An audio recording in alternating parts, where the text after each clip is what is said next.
জবা গাছের ডাল থেকে খুব সহজেই করুন চারা। নমস্কার বন্ধুরা, আমি বৈশাখী, আপনারা দেখছেন আমার চ্যানেল সবুজায়নের পথে। বন্ধুরা, জবা গাছের ডাল থেকে খুব সহজেই হবে চারা। কি পদ্ধতিতে চারাগুলো তৈরি করবেন অবশ্যই বলবো, তবে এর আগে আমি কিন্তু আপনাদের সামনে তুলে ধরেছি ভিডিও কিভাবে জবা গাছের ডাল থেকে চারা তৈরি করব বা কাটিং থেকে জবার চারা তৈরি, সব ভিডিওগুলোই কিন্তু আমার চ্যানেলে দেওয়া রয়েছে, আপনারা চাইলে দেখতে পারেন। আর আগে যে ডালগুলো বসিয়েছিলাম আজকে তার আপডেটটাও দিয়ে দিলাম আপনাদের সামনে। তাই প্রথমেই আমি আমার যে সাকসেস হয়েছি জবা গাছের ডাল থেকে চারা তৈরিতে, সেই ভিডিওটি দিয়েই আমার ভিডিওটি শুরু করেছি। দেখুন, এই যে নিয়ে চলে এসেছি কত জবার ডাল। না, এখানে শুধু জবার ডাল নেই, এখানে আছে গন্ধরাজ, টগর, কামিনী, সব রকম ফুলের ডাল। তো আজ এগুলোই বসিয়ে নেব। দেখেছেন কত ডাল নিয়ে এসেছি, এগুলোকেই বসাবো। তবে এবার আর মাটিতে না, আগে যেটা দেখালাম ওটা তো মাটিতে বসিয়েছিলাম, এবার কিন্তু আমি বসাবো বালিতে।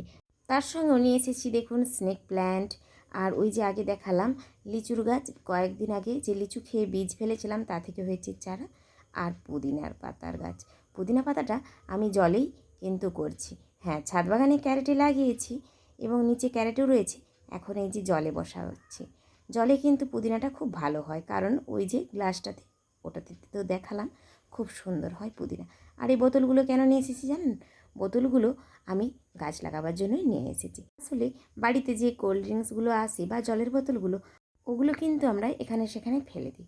তো ভাবলাম সব কিছু ফেলে না দিয়ে যদি ওইগুলোতে একটা করে গাছ লাগিয়ে দিই, তাহলে তো আমার একটা করে টবের পয়সা বেঁচে যায়। হ্যাঁ, আর ওই সাদা বোতলগুলো কিন্তু দেখতেও ভারী সুন্দর লাগে।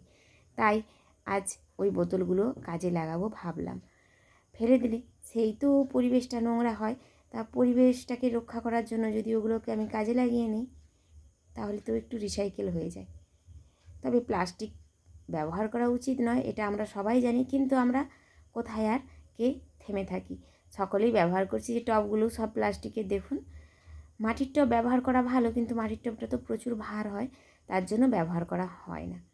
তো এখন এই যে গন্ধরাজের ডাল, এগুলোকে আমি ভালোভাবে কেটে নিচ্ছি। হ্যাঁ, গন্ধরাজ, জবা সবগুলোই কিন্তু আমি বসাবো। দেখুন এই যে ডালের গোড়াটাই নিলাম, শক্ত শক্ত মোটা মোটা দুটো ডাল। আর এই যে একটা টব নিয়েছি, এই টবটাতে এখন নিয়ে নেবো বালি, শুধুমাত্র বালি নিচ্ছি, আর টবটায় কিন্তু কোনো ফুটো নেই, অর্থাৎ এটার মধ্যে জলও থাকবে। এইভাবে জল এবং বালির মধ্যেই আমি কিন্তু গাছগুলো বসাবো। মাটিতে বসিয়ে আপনাদের দেখালাম, মাটিতে বসিয়ে দেখেছি সাকসেস হয়েছে, শুধুমাত্র এইভাবে বসিয়ে দিয়েছি। এখন শুধুমাত্র বালিতে বসাবো। গন্ধরাজের ডাল দুটো বসিয়েছি, এখন নিলাম জবার ডাল। এটা একটা হাইব্রিড লাল জবা। এই যে জবা ফুলটা খুব সুন্দর ফুটেছিল, এখন ঝিমিয়ে ছোট্ট হয়ে গিয়েছে। তো এই ছোট ছোট ডালগুলো বসিয়ে দিলেই কিন্তু হয়ে যায়, শুধুমাত্র বসিয়ে দিন, কোনো রুট হরমোন দেওয়ার কোনো রকম প্রয়োজন নেই, এমনি বসালেই হবে। তবে যদি আপনারা চান তাহলে রুট হরমোন অবশ্যই দিতে পারেন, রুট হরমোন দিতে পারলে ভালো হয়। আমার এখানেও রুট হরমোন রয়েছে, কিন্তু আমার খেয়াল ছিল না দেওয়ার। তবে রুট হরমোন না দিলেও কিন্তু কিচ্ছু যায় আসে না, অথবা জলের সঙ্গে গুলিয়ে রুট হরমোন দিয়ে দিন, তাতেও কিন্তু হবে। এইভাবেই কিন্তু আমি অনেক অনেক ডাল থেকে চারা তৈরি করে নিই এবং প্রচুর চারা তৈরি করেও চলেছি প্রতিনিয়ত।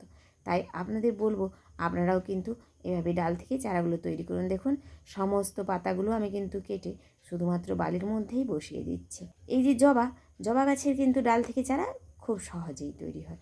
হ্যাঁ বন্ধুরা, জবা গাছের চারা খুব সহজে তৈরি হয়, একদম সহজ পদ্ধতি। আপনারা শুধুমাত্র মাটিতে এই ডালগুলো বসিয়ে দিন, তাহলেই হবে, কোনো রকম কোনো ঝামেলা ছাড়াই হবে। তবে অনেকেই ভাবেন যে না এগুলো হয় না, কিন্তু বিশ্বাস করুন আমি তো এইভাবেই তৈরি করছি, আর আমার বাগানে এইভাবেই প্রচুর চারা হচ্ছে। ওই যে আপনাদের সাকসেসের ভিডিওটা ওই জন্যই প্রথমে দেখালাম, যাতে আপনারা বিশ্বাস করেন যে আমি কিভাবে লাগিয়েছি। আর এই যে ডালগুলো বসাচ্ছি, এগুলোও সাকসেসের ভিডিও অবশ্যই দেব। দেখুন এটা টগরের ডাল, টগরের ডালগুলোকেও আমি একইভাবে কেটে নিয়েছি। হ্যাঁ, আপনারাও এভাবে কেটে নেবেন। তবে কাঁচিতে সত্যি সামর্থ্য ছিল না এত মোটা মোটা ডাল কাটার, আসলে এগুলো গাছের ডাল কাটার কাঁচি না, আমি ওই যে কাঠারিটা দেখতে পাচ্ছেন ওটা দিয়েই আমি কেটেছি। হ্যাঁ বন্ধুরা, কাঁচির দ্বারা মানে সম্ভব না এই মোটা ডালগুলো কাটা, সরু ডালগুলো কাটা যায়। তা যাই হোক, কেটে নিয়ে এইভাবে দেখুন এমনি বালিতে বসিয়ে দিচ্ছি। আপনারা চাইলে রুট হরমোন দিতে পারেন বা অ্যালোভেরা জেলের মধ্যেও দিতে পারেন, কোনো সমস্যা নেই। এখন দেখুন এটা হচ্ছে কামিনীর ডাল। কামিনীর ডালও আমি ওই একই পদ্ধতিতে বসাবো। কামিনী ফুল খুব সুগন্ধিযুক্ত একটি ফুল, আমাদের এখানে প্রচুর পরিমাণে হয়। আর এর যে এই পাতাগুলো, অর্থাৎ এই ছোটো ছোটো ডাল, এই ডালগুলোই কিন্তু বিক্রি হয় আমাদের এখানে ওজন হিসেবে, মানে কেজি হিসেবে বিক্রি হয়, এবং এর ভালো কিন্তু দামও রয়েছে এই ডালের। তাই আমাদের এখানে প্রায় প্রত্যেকেই কামিনী ফুল লাগিয়ে রাখে। পাড়া পাতা কামিনী, পানবরজও থাকে। পানবরজ যারা করতে পারে না তারা বেশিরভাগ ওই পাড়া পাতা আর কামিনী লাগায়। তো আমি দুটো ডাল সংগ্রহ করে আমি বসিয়ে দিলাম ছোট্ট ওই টবের মধ্যে। এবার ওপর দিক দিয়ে আমি দিয়ে দিলাম বালি। খুব সহজ পদ্ধতি, আমি কিন্তু খুব সহজ পদ্ধতিগুলোই আপনাদের সামনে তুলে ধরি, এবং সহজেই কিন্তু চারাগুলো হয়। হ্যাঁ বন্ধুরা, খুব সহজেই চারাগুলো হয়। এই চারাগুলো কিন্তু মানে তৈরি করবার কোনো ঝামেলা নেই। দেখুন এইভাবে বসিয়ে দিয়েছি। এবার এর ওপর জল দিতে হবে। হ্যাঁ, গাছ তো শুধু লাগালে হবে না, গাছে তো পরিমাণ মতো জল দিতে হবে। শুধু আপনারা খেয়াল রাখবেন গাছের গোড়াটি যেন সবসময় ভেজা থাকে। হ্যাঁ, এই যদি জলটাই দেন তাহলে কিন্তু 20 থেকে 25 দিনের মাথায় আপনারা কিন্তু দেখতে পাবেন সুন্দর পাতা গজিয়ে উঠেছে। এখন দেখুন কোনো তো পাতা নেই, কিন্তু 20-25 দিন বা 1 মাস পর দেখবেন ডালে প্রচুর প্রচুর পাতা গজিয়েছে এবং মাটির নিচেও শিকড়ের বৃদ্ধি হয়েছে। এই যে দেখুন পুদিনাগুলো, এগুলো আমি এই যে জলের মধ্যেই বসিয়ে দিচ্ছি। হ্যাঁ, এইভাবে জলের মধ্যে পুদিনাগুলো বসিয়ে দিলেই কিন্তু খুব সুন্দর পুদিনার গাছ হয়ে যায়। আর পুদিনা পাতার গন্ধটা এতটাই সুন্দর যে কি বলবো, তুলসীর থেকেও যেন তীব্র গন্ধ এই পুদিনার। তুলসী এবং পুদিনা পাশাপাশি রাখলে কিন্তু সহজে চেনাই যাবে না, দেখুন যেন মনে হবে তুলসীরই পাতা। তবে পুদিনা খাওয়ার উপকারিতা অনেক রয়েছে। যে লিচুর বীজগুলো দেখুন, গরমকালে লিচু খেয়ে বীজগুলো এখানে সেখানে ফেলে দিয়েছিলাম, এখন দেখছি কি সুন্দর চারা হয়েছে। তো এই দুটোকেও এখন আমি গ্লাসে বসিয়ে নেব। আর এই যে গামলাতে রয়েছে আমার এখানে মাটি এবং গোবর সার একসঙ্গে মেশানো, এইটাই আমি এখন বসিয়ে নেব। এটি পুরো একদম যেন ভার্মি কম্পোস্ট।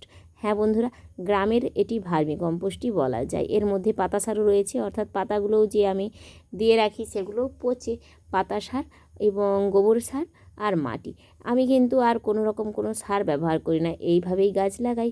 আর আপনাদের বলবো আপনারা এইভাবে খুব সহজ পদ্ধতিতে গাছ লাগান। ওই যে বলেছিলাম বোতলগুলো কেন নিয়ে এসেছি, এই দেখুন বোতলগুলো, এগুলো এখন কেটে নেব। দেখুন কি সুন্দর কেটে নিয়েছি আমি এই কাঁচিটা দিয়ে। আর এখান দিয়ে ফুটোও করে নেবেন আপনারা, চাইলে ফুটো করতে পারেন এইভাবে। আর যদি না পারেন তাহলে কিন্তু আপনারা গ্যাসে কিছু একটা মানে গরম করে সেটা একটু এখানে দিয়ে দিলেই হয়ে যাবে, প্লাস্টিকগুলো গলে যাবে। তো আপনারা সেভাবেও ফুটোটা করে নিতে পারেন। আর যদি না ফুটো করেন তাহলে জলে গাছ লাগাতে পারেন, যেই গাছগুলি জলের গাছ। আর যে গাছগুলো জলের গাছ না, জল থাকলে নষ্ট হবে, সেই গাছগুলো কিন্তু লাগাতে গেলে অবশ্যই ফুটো করতে হবে। তো এখন আমি মাটিটা ভরে নিচ্ছি। এই যে মাটিটা ভরছি এটাও কিন্তু আমার বোতল কেটে করা। হ্যাঁ, এক্ষুনি আমি কিন্তু তৈরি করলাম, ওই বোতল কেটেই আমি তৈরি করে গাছগুলো বসাচ্ছি। তো আপনারাও কিন্তু এভাবে বোতল কেটে ওই মাটি তোলার জিনিসটিও তৈরি করে নিতে পারেন, কিন্তু সত্যিই খুব সুন্দর মাটিটা ওঠে। আর আমার হাত দেওয়ার প্রয়োজন হলো না। দেখুন বোতলগুলো রেডি করে নিয়ে চলে এসেছি। এখন এই দুটো বোতলে বসাবো দুটো স্নেক প্ল্যান্ট।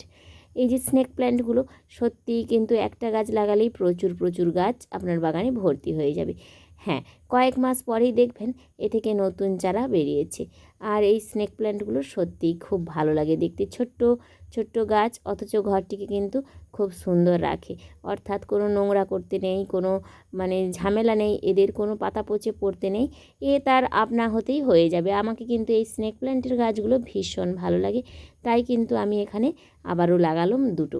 দেখেছেন আমার বাগানে কিন্তু অনেক স্নেক প্ল্যান্টের গাছ রয়েছে, তবুও আমি লাগালাম। আসলে গাছ লাগিয়ে মন ভরে না।